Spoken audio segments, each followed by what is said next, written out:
Big hello to our many supporters and branch members.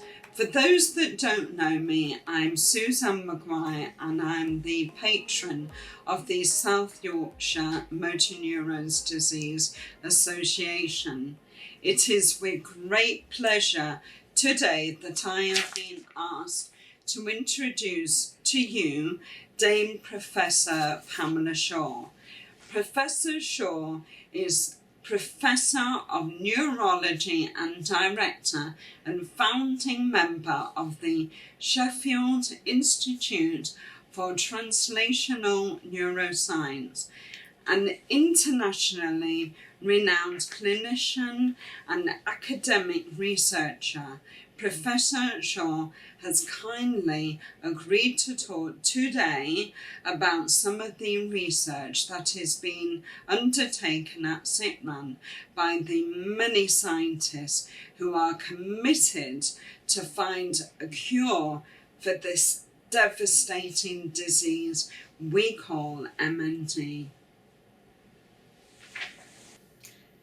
So, hello, I'm Professor Pam Shaw, and the chairman of the South Yorkshire branch of the Motor Neuron Disease Association asked me to do this little update about CITRAN. I did it in person at an event in the park recently, and we thought it might be useful to record this just so that it's available for people to look at in their own time. So you know that the MND research teams, both clinical and scientific, work in the Sheffield Institute for Translational Neuroscience, CITRAN. We're now just coming up to the 9th anniversary of CITRAN, and I think it has been a fantastic facility for driving forward research for patient benefit in MND itself and in related neurological conditions.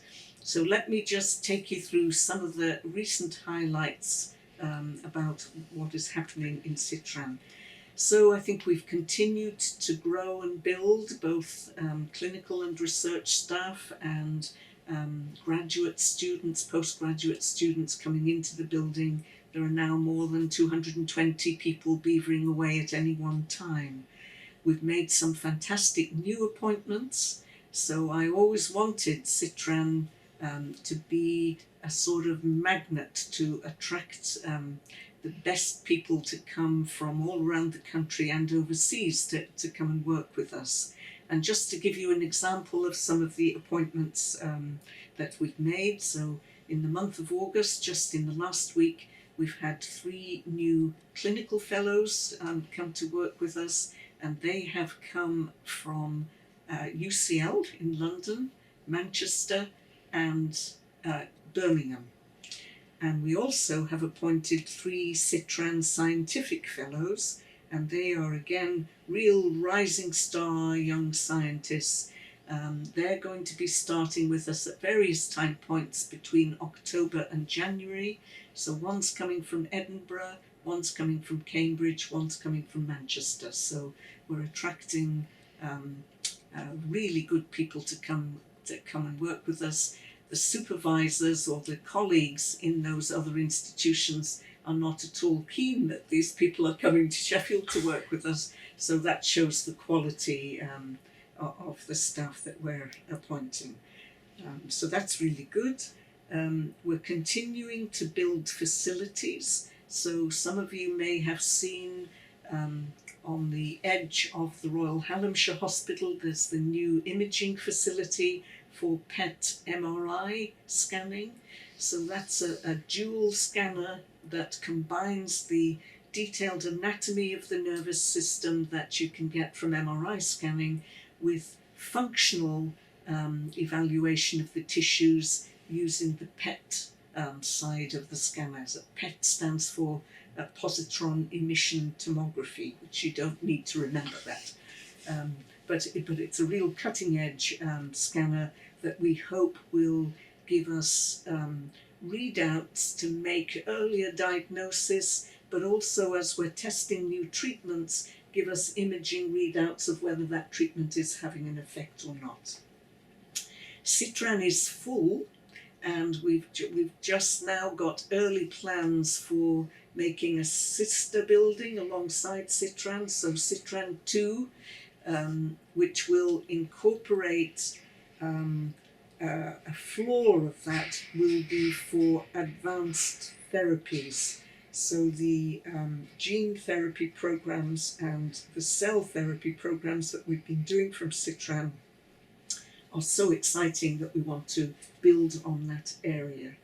And one of the young fellows I talked about, who's coming from Manchester, works on fruit fly models of neurodegenerative disease. So we're having to convert one of the storerooms in Citran into a fruit fly laboratory, so he can have all his cages of fruit flies to work on. And it's amazing how useful studying fruit flies can be. Even Prince Philip, when he and the Queen came to open the building back in 2010, Prince Philip was asking about fruit fly models of MND and Parkinson's disease. So new people, new facilities. I think let me tell you some of the discoveries and the patient-related research that we've been doing. So I think the clinical trials are at a really, really exciting phase. It's had us dancing up and down on the spot. So almost 3 years ago now, we started in November of 2016. 2016 we started it, a gene therapy trial for the small proportion of patients with MND who have a change in the SOD1 gene. That was the first gene that was discovered that can cause MND. And what we've shown in several years of work in Citran, using cell models and in vivo models, we've done preclinical work that gives confidence that the approach would be useful in human beings. It's now in human beings, and that trial, so it was a first-into-man trial. The treatment had to be given via a lumbar puncture, so intrathecal therapy, that the patient has it every few weeks. But the results are looking really, really positive. So we're really anticipating that is going to come through as a treatment for patients with MND. There's an added excitement because what we're doing in that trial is lowering the expression of the rogue protein that is damaging the motor neurons. And that's in people with a gene change in SOD1. But there's some evidence that lowering the level of the SOD1 protein might be useful and important even in patients who don't have SOD1 mutations. So it might apply, if we're lucky, to MND more broadly. That still needs to be evaluated further, but there's good evidence that it might. Patients have been sending messages and videos of themselves, not only stabilising but actually improving in that trial. So one gentleman, the first gentleman we put into it from Sheffield, sent a video of himself walking up the garden steps, which he hadn't been able to do for 2 years. Another lady sent us a message at Christmas time saying the year before she hadn't been able to write a single Christmas card because her right hand was so weak. After a year in the trial, she dashed off a dozen of them without even thinking about it. So kind of reports of improvement, which we've never seen before in any other trial. So really, really exciting. There were 50 patients worldwide that went into that SOD1 gene therapy trial, 7 of them from Sheffield. So we were the only centre in the UK that took part in that trial. And we've just started, so the first patient from Sheffield has just gone into it. So we've just started a very similar trial for patients with another type of gene change called C9orf72, which is the commonest genetic cause of MND that has been discovered so far. So 40% of patients who have a family history of MND will have a change in the C9 gene. So we're just about to put our first patient into a gene therapy trial for C9 patients.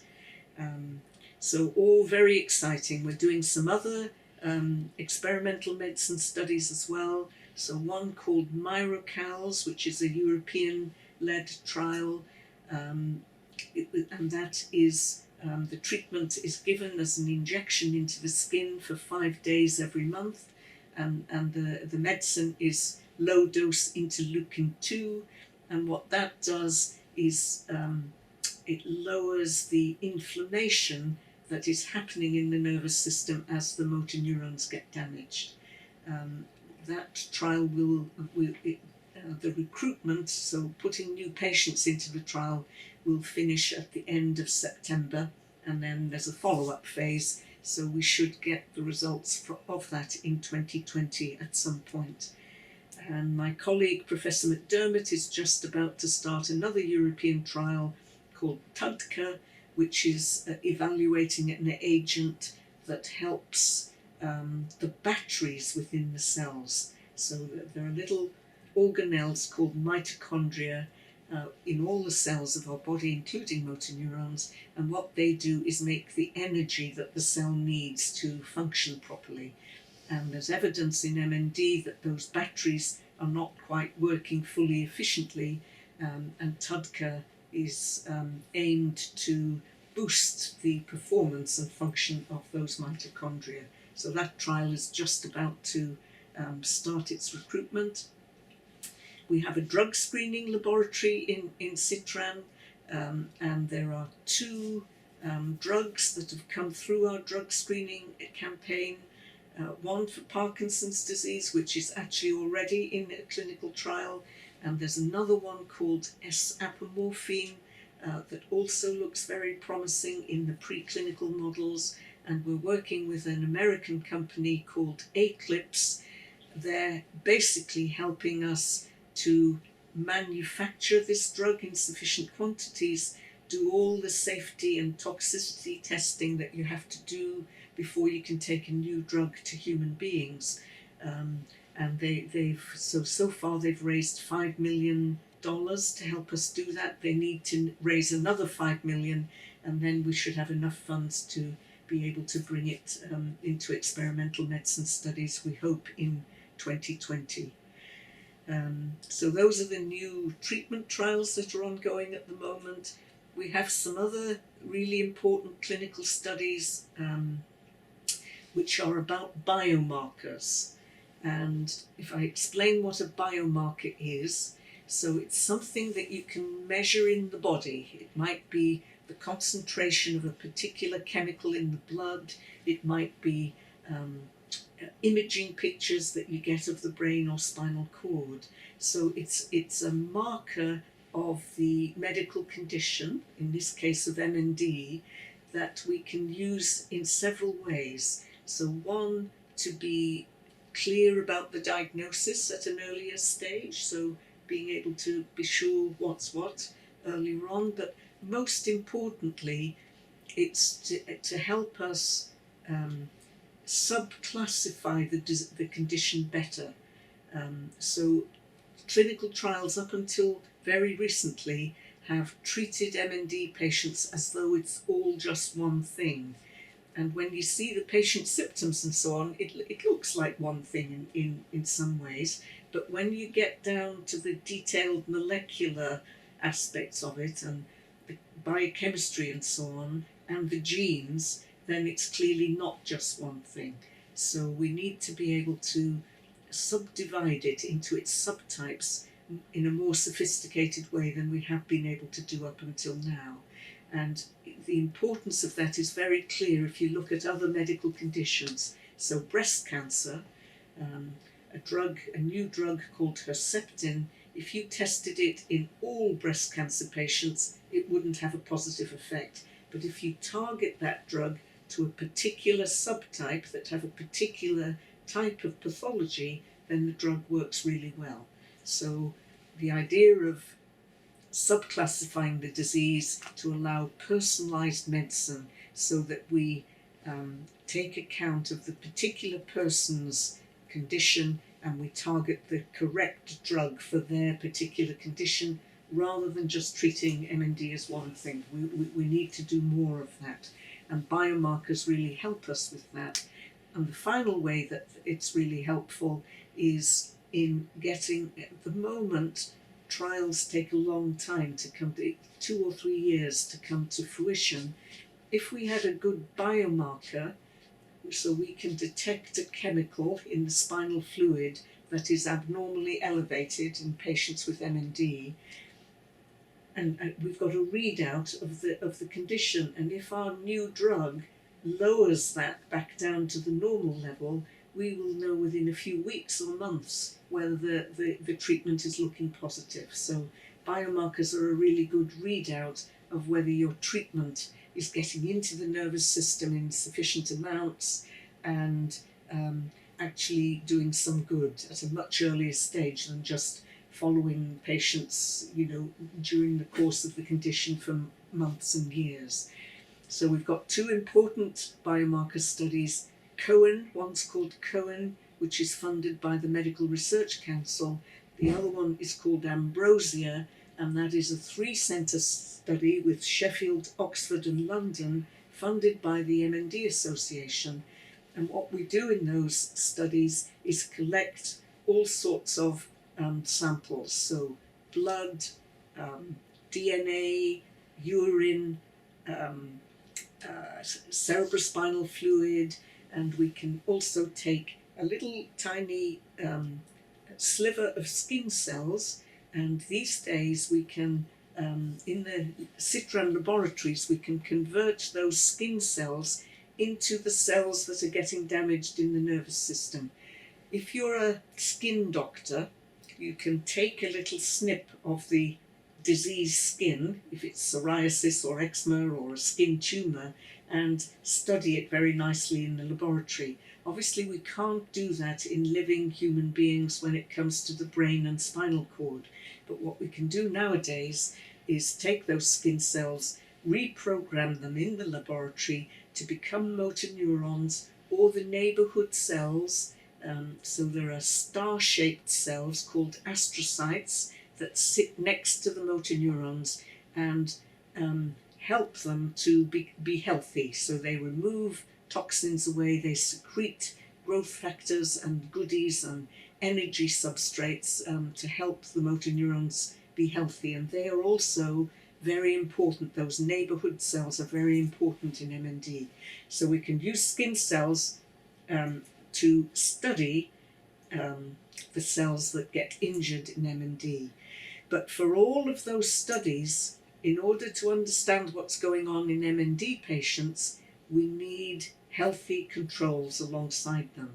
So we like to encourage volunteers to be those healthy, normal controls that then helps us see what the differences are in MND. And I know many branch members have already been very happy to volunteer as normal healthy controls for these studies, and we're always happy to hear from people. There's never any pressure about it. If somebody's potentially interested, what we do is talk it all through, explain exactly what's involved, and it may be that one particular study doesn't suit everybody, but every sample is helpful. So that's one way the branch has already been very helpful to us in the past and may be able to help us in the future. A few other things just to mention as highlights of what have happened in Citran in the last year or so. So we've built some really good relationships with pharmaceutical companies. Almost every week we have visitors from pharma coming to explore the possibilities for collaborative working to develop new treatments for MND and related conditions. So just as some examples, we work with Biogen, Benevolent AI, Pfizer, AstraZeneca, and they particularly like our model systems So they want to test their drug libraries in the models I've just described that come from patient skin cells. Biogen we've worked very closely with in terms of the gene therapy studies that I described. And that seems to be a changing scenario that nowadays pharmaceutical companies like to work with academic institutions to speed up the development of new therapies. I think many of you will, the other thing that we're trying to do within Citran, as well as develop new treatments to protect motor neurons, to slow down the change in a person's condition over time, is to address the troublesome symptoms. So we have a whole program of work looking at, while we're waiting for those better neuroprotective therapies, just addressing the troublesome symptoms as we go along. And the head-up collar is a really good example of that. We love that project because patients really got involved with us and helped us get the design right in a way that was useful to them and felt comfortable to them. So we're very proud of that project. Chris McDermott led the multidisciplinary team on that, and that's now been taken up by TaylorMade in Chesterfield. It's available. I think more than 90 NHS hospitals are buying the collar to support patients. I think patients should be really proud of how they helped us get that right. Right from the initial brainstorming stages. But all the other symptoms that can be a problem during the course of MND, so breathing muscles, nutrition, swallowing muscles, managing secretions, saliva and secretions in the respiratory tract. We've got programs of work trying to do better with all of those troublesome symptoms, and also develop educational online accessible films, really, to support patients who might be facing those things for the first time. So a patient who's experienced in using a breathing machine, or who has had a gastrostomy tube to help with nutrition, actually explaining the ins and outs of it, and hopefully the benefits of that as well. I think that's a very positive thing. And I'm just going to end by just saying one of the things we really try and do within Citran is help all our research teams, clinical and scientific, reach their potential. And just a really good example of that is Jonathan Cooper-Knock. He came to under my wing from Oxford about 8 or 9 years ago now. He did his PhD funded by an MND association, MRC Lady Edith Wolfson Fellowship, did really well in his PhD, and he's just got a Clinician Scientist Award from the Wellcome Trust. Really, really prestigious. They only fund a few of those each year, so he's just got his Wellcome Fellowship. So we like to help the young rising stars get those next steps in their career development. So I think I've probably talked enough for now. I'm happy to do these updates every now and then if it's helpful to people, and I hope that's explained clearly enough all the exciting things that are going on within Citran. So bye-bye for now.